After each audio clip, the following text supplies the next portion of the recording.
जय हिंद दोस्तों, नमस्कार। हम क्या हाल चाल, हम स्वागत है आप सभी का क्लास 12 2025 बोर्ड एग्जाम के लिए हिंदी का ऑफिशियल मॉडल पेपर जारी हो चुका है यूपी बोर्ड द्वारा। तो पूरा का पूरा इसका सॉल्यूशन बताऊंगा। आप लोग देख सकते हो मेरे पास आ चुका है और यहाँ पर मैं आप लोगों को पूरा सॉल्यूशन दूंगा। ठीक है, तो आप लोग देख सकते हो प्रतिदर्श प्रश्न पत्र 2024-25 कक्षा 12 विषय हिंदी, ये यूपी बोर्ड द्वारा ऑफिशियल पेपर है, इसलिए बहुत ज्यादा इंपॉर्टेंट हो जाता है आपके बोर्ड एग्जाम की दृष्टि से। चलो शुरू करें पूरा सॉल्यूशन। रखो हौसला वो मंजर भी आएगा, रखो हौसला वो मंजर भी आएगा, प्यासे के पास चलकर समंदर भी आएगा। थक कर ना बैठे बोर्ड एग्जाम से लड़ने वाले मुसाफिर, नंबर मिलेंगे और मिलने का मजा भी आएगा, और वो नंबर तू तभी पाएगा जब इस प्रकार के पेपर को सॉल्व करके जाएगा। तो चलो शुरू करें। तो यहाँ पर सबसे पहले कि भाई 3 घंटे 15 मिनट का आपको समय मिलता है, पूर्णांक आपका 100 का ही रहता है। ये सारी चीजें तो आपको पता होगी। प्रारंभ के 15 मिनट परीक्षार्थियों को प्रश्न पत्र पढ़ने के लिए निर्धारित हैं, तो आप लोग इस प्रश्न पत्र को पूरा का पूरा पढ़ सकते हो। खंड का और ख में विभाजित होता है। खंड का जो होता है वो भी 50 अंक का होता है, खंड ख भी 50 अंक का होता है, सारी चीजें। तो यहाँ पर सबसे पहले खंड का आता है ना। 10 अंक के शुरुआत में बहुविकल्पी प्रश्न रहेंगे, एक एक नंबर के।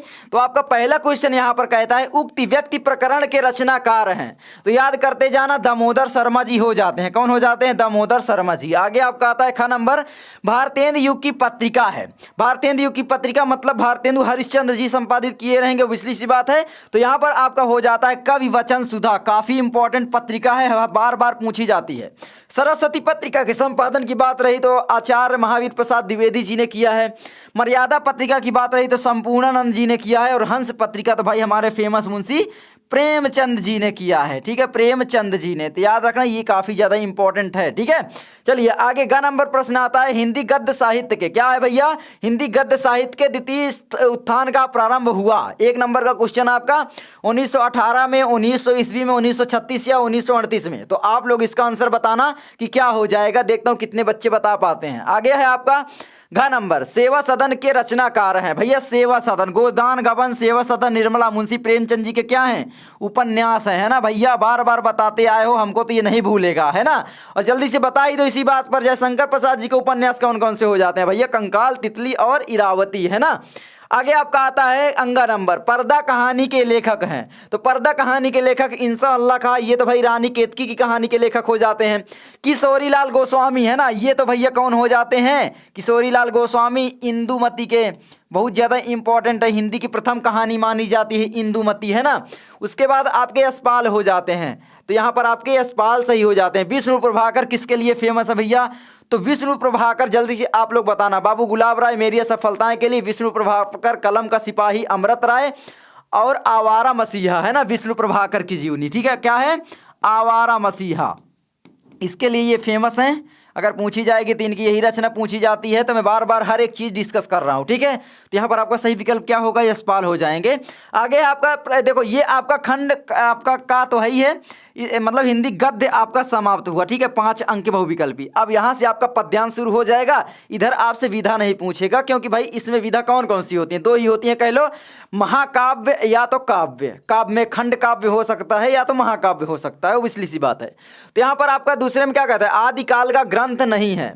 कीर्तिलता, विसल देवरासो, आल्यखंड या पद्मावत। तो जल्दी से आप लोगों को मुझे इसको कमेंट करके बताना है। देखता हूं दोनों में से एक एक क्वेश्चन बस पूछ रहा हूं आप लोगों से। ठीक है, जल्दी से ढूंढ के बता देना। 1 मिनट में मिल जाएगा आपको गूगल करके, तो मुझको कमेंट करके बताना। देखता हूं कितने बच्चे सही आंसर दे पाते हैं। ठीक है, चलिए आगे बढ़ते हैं। तो पद्मावत के यहाँ पर ओबीसी बात है, पद्मावत के यहाँ पर लेखक कौन हो जाएंगे ये भी मुझे आप लोग बताना। ठीक है, चलिए ख नंबर है, अष्टछाप के कवियों का संबंध है भक्तिकाल की। अष्टछाप के सर्वश्रेष्ठ कवि सूरदास जी थे, आपको पता है, सूरदास। ठीक है, और अब की बार ना अष्टछाप से क्वेश्चन मुझे लगता है जहां तक बनेगा, क्योंकि सामान्य हिंदी वालों के लिए भी इसमें से प्रश्न आया कि अष्टछाप के सर्वश्रेष्ठ कवि कौन है, तो सूरदास जी वहां पर दिया है, तो यहाँ पर भी है। तो इसका मतलब है इसमें से क्वेश्चन तो पक्का आने वाला है। ठीक है, तो अष्टछाप के सर्वश्रेष्ठ कवि तो सूरदास जी हैं। अष्टछाप का संचालन किसने किया था?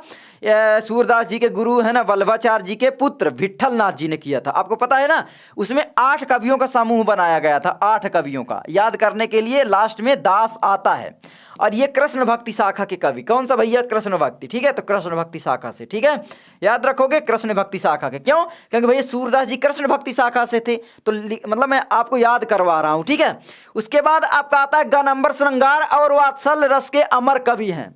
श्रृंगार और वात्सल रस के अमर कवि किसको कहा जाता है? जल्दी से बताना है। केशवदास को, सूरदास को, या फिर कबीरदास या कविवर विहारी को? जल्दी से आप लोगों को बताना है। कितने बच्चे यहाँ पर सही बताएंगे? जल्दी जल्दी आप लोग मुझको बता दीजिए, ठीक है। यहाँ पर आपके हो जाएंगे सूरदास जी, ठीक है। चलिए आगे बढ़ते हैं। भाई सूरदास देख रहे हो ना, कृष्ण भक्ति शाखा से, भक्ति काल से काफी प्रश्न आ रहे हैं। तुलसीदास की भी इंपॉर्टेंट रचना याद रख लेना, ठीक है। काफी ज्यादा इंपॉर्टेंट हो जाएंगे वो भी, क्योंकि सूरदास पूछे जा रहे हैं। आगे आपका आता है घ नंबर, चांद का मुंह टेढ़ा रचना की विधा है। ओबियसली सी बात है, मैं आपको एमसीक्यूज दूंगा, है ना। अभी स्लाइड्स बन रही हैं। मुझे एक्चुअली दिक्कत है, ठीक है, लेकिन फिर वीडियो बना रहा हूँ। तो क्या है कि स्लाइड्स आपकी तैयार हो रही हैं, तो उन स्लाइडों को आप लोगों को तैयार करना है। मैं अभी बना रहा हूँ, ओबियसली सी बात है 2 दिन लगेंगे। अभी मैं जल्दी वीडियो लाऊंगा, 100-200 क्वेश्चन लाऊंगा, उनके बाहर आना ही नहीं है। 10 नंबर पूरा पक्का हो जाएगा, तो टेंशन नहीं लेना है, ठीक है। तो ये हो गया। तो चांद का मुंह टेढ़ा रचना की विधा है। उपन्यास, कहानी, निबंध, काव्य। देख रहे हो, सरल क्वेश्चन भैया, दिमाग यही लगाना है कि काव्य से प्रश्न आ रहा है ना। देख रहे हो, लॉलीपॉप क्वेश्चन था ये। आगे है, और ये किसकी रचना है ये मुझे आप लोग बताना, देखता हूँ कितने बताएंगे। मुक्ति बोध किसकी, ऐसे है कुछ करके। आगे है आपका अंगा, कबीर वाणी के डिक्टेटर है, कथन है आचार्य हजारी प्रसाद द्विवेदी का। पहले तो आ गए भैया, है ना, हजारी जयशंकर, ये तो आपका यही हो जाएगा, है ना। चलिए आगे आपका आता है, देखिए तीसरे नंबर का। ये 10 नंबर बिल्कुल फ्री का मिलता है। इधर आपके प्रश्न रहेंगे, आप लोग देख लीजिए, ये 5 प्रश्न रहेंगे। इनका आंसर देने पर आपको 10 अंक मिलेगा। हर एक प्रश्न 2-2 अंक का होगा। अब यहाँ पर देखिए, सिंपल सा ये है कि अथवा में देगा, चाहे ये आपको आ रहा हो चाहे फिर ये आ रहा हो, इन दोनों में से किसी एक को ही करना है। ये 5 प्रश्न आपके दिए गए, इसमें भी 5 प्रश्न आपके दिए गए हैं, ठीक है। तो अब यहाँ पर सबसे पहले क्या कहता है, प्रस्तुत गद्यांश के पाठ एवं लेखक का नाम पहचानिए। पाठ का नाम क्या हो जाता है? राष्ट्रीय, राष्ट्र मिल गया भैया, इसका मतलब है ना, राष्ट्र का स्वरूप आपका चैप्टर हो जाता है। तो यहाँ पर इस चैप्टर का नाम क्या हो जाता है? एक दूसरे के साथ मिलकर राष्ट्र में रहते हैं, बिल्कुल सही बात है, राष्ट्र।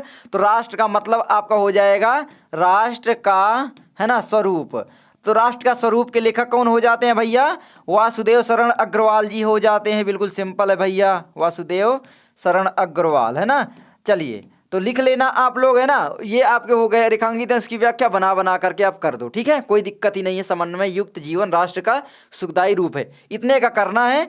मतलब लेखक का कहना है, यानी वासुदेव शरण अग्रवाल जी का कहना है कि हर एक मनुष्य को समन्वय करना चाहिए, मिल के रहना चाहिए, लड़ाई झंझट ये सब नहीं करना चाहिए, अलगाववादी जीवन नहीं व्यतीत करना चाहिए, मतलब समन्वय करना चाहिए। मिलन, समन्वय मतलब होता है मिलन करना। तो हर एक व्यक्ति को समन्वय के मार्ग पर चलना है और विकास प्रगति अपने राष्ट्र की करते जाना है, लेखक का यही कहना है। तो ये आपका हो गया, बना करके करोगे, बिल्कुल सिंपल आपका 2 नंबर। उसके बाद 35 अनुच्छेद के अनुसार जंगल में क्या क्या मिलता है?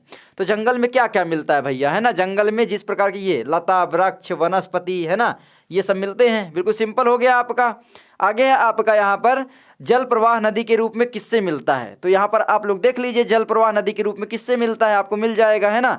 चलिए अगला आपका क्वेश्चन आता है, राष्ट्रीय जीवन की अनेक विधियां राष्ट्रीय संस्कृति में क्या प्राप्त कर रही हैं? तो भाई ये सिंपल है, एक बार पढ़ोगे आ जाएगा। मतलब मैं हमेशा कहता हूं कि आपका 10 अंक बिल्कुल पक्का हो जाता है, ये वाला कोई मतलब काट ही नहीं सकता अगर आपने थोड़ा सा भी दिमाग लगा के लिख दिया। तो समझ लो ये 10 अंक फ्री के मिलते हैं। अथवा में भी है, ये किससे है? नए शब्द, मुहावरे एवं नई रीतियों के प्रयोग से युक्त भाषा। भाषा आया, देख रहे हो ना, पहचानने की ट्रिक गुरु कि भाषा हो गया। तो सिंपल सी बात है कि भाई आधुनिक, भाषा और आधुनिकता, है ना। तो चैप्टर का नाम आपका हो गया भाषा और आधुनिकता, आधुनिकता, ठीक है। और मैं बता दूं, हजारी प्रसाद द्विवेदी जी का अशोक के फूल, उसको भी तैयार कर लेना, काफी इंपॉर्टेंट है यार। इनमें चैप्टर केवल पढ़ना है एक बार आपको। अगर आपने पहचान लिया तो समझो ये 2 अंक तो आपको ऐसे पक्का है। लेखक का नाम आपको याद रख लेना है, भाषा और आधुनिकता के लेखक प्रोजी सुंदर रेड्डी हो जाते हैं, ठीक है। तो 2 नंबर आपका ये पक्का हो गया। रेखांकित अंश की व्याख्या अगर करना है तो बना बना करके कर दो यहाँ पर से पूरी, ठीक है। ये यहाँ से जो रेखांकित अंश आपको दिख रहा है, ठीक है। उसके बाद आपका किन किन के प्रयोग से भाषा आधुनिक बनती है?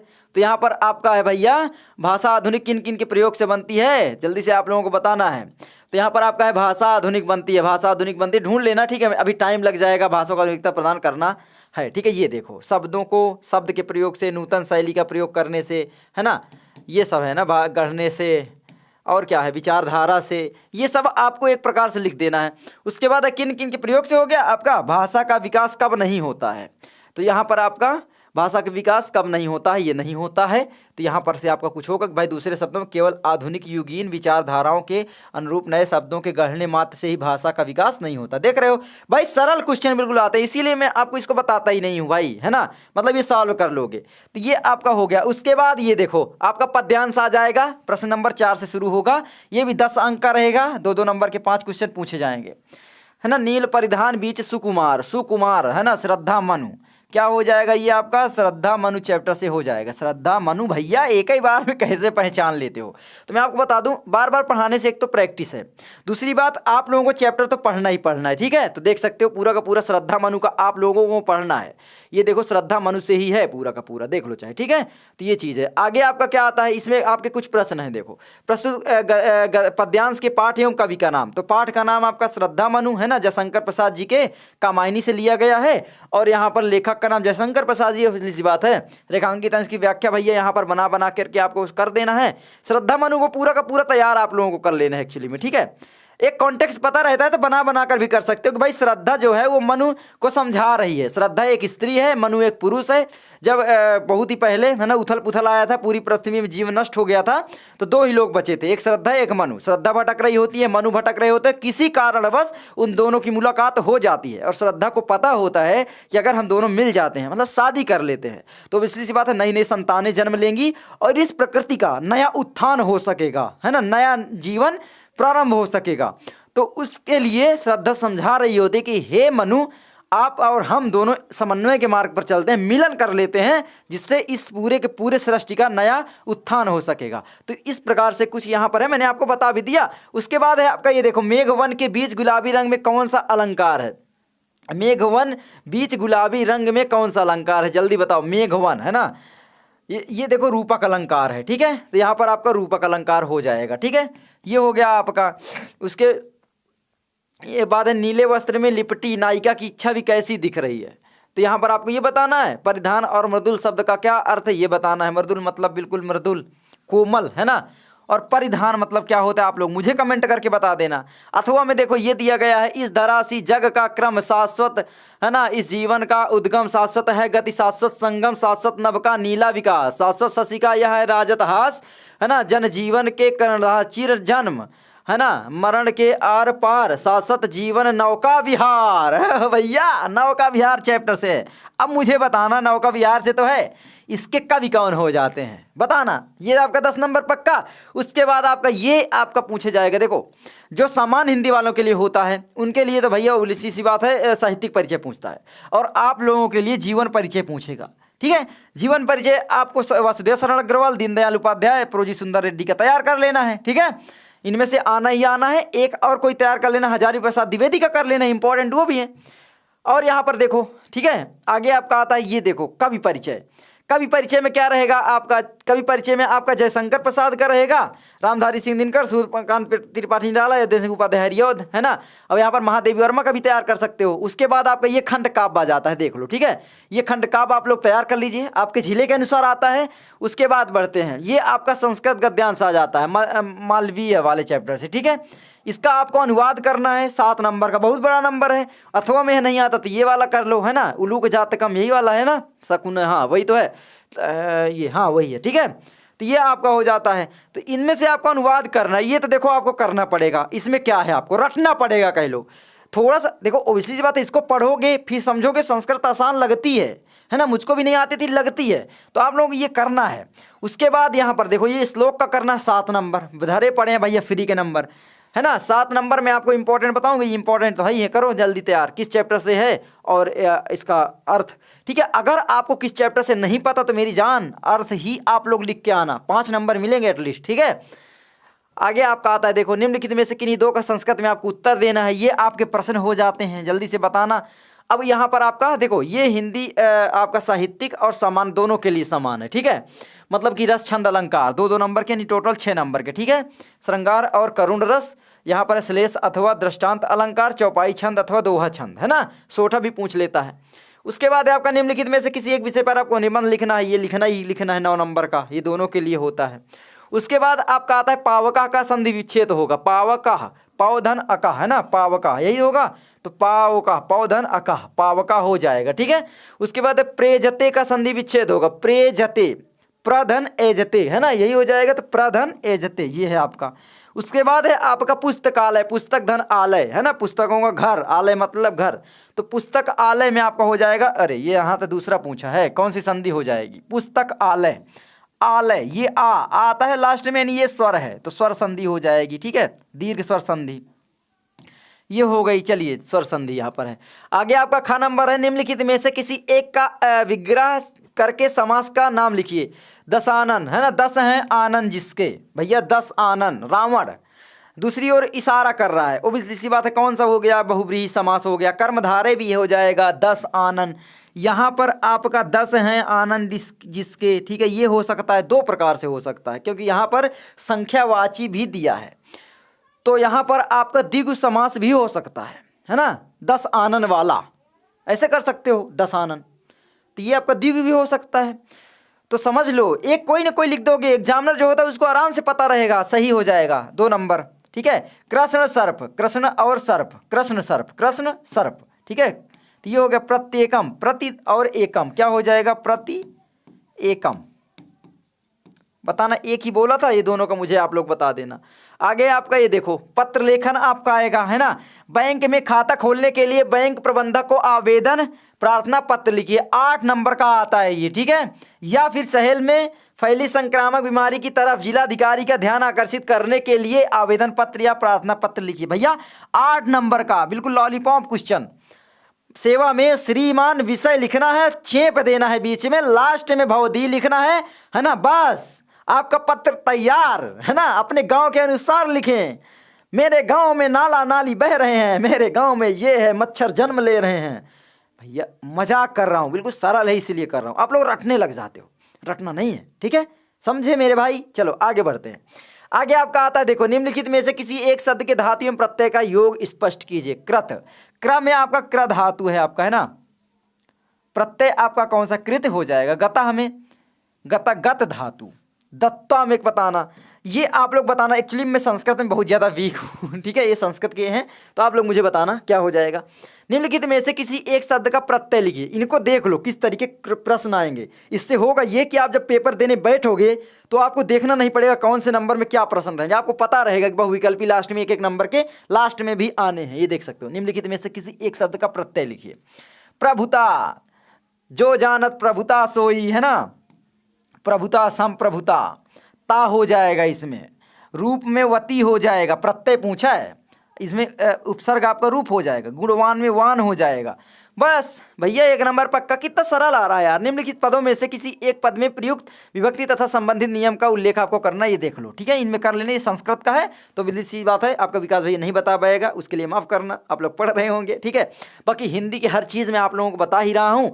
और ये जो आपके शुरुआती बहुविकल्पी प्रश्न हैं, इनको छोड़ के आपको नहीं आना है, इनके लिए आपको ज़्यादा से ज़्यादा बहुविकल्पी करना है, और वो बहुविकल्पी मैं आप लोगों को करवाऊँगा, टेंशन नहीं लेना है।